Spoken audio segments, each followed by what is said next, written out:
Pero sa kayo naka-base? Amerika? Canada? Amerika po. Kasi karamihan ngayon, Amerika at Canada eh. Sige po, yung kagaya ng nabanggit ko ma'am kanina, kailangan nyo lang alagaan sa bahay, no? So, gamit lang kayo ng fora. Kasi po, yung virgin hair po, pag walang kulay, ganito po yung tsura ng hair. Eh, may kulay na yung hair nyo, so ganito na yung tsura niya. So, ngayon, kukulayan ko na naman, no? So, mula dito po, magiging ganito na siya.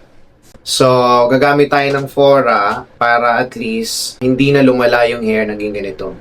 Ang goal lang natin is ma-maintain siya ng ganito. Okay, ma'am? Okay. Sige po.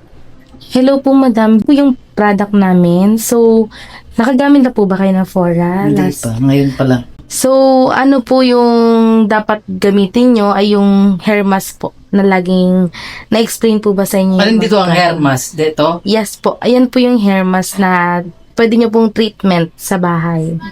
Pwede araw-araw.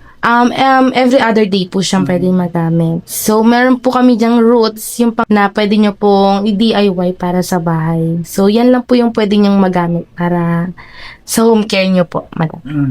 Thank you po.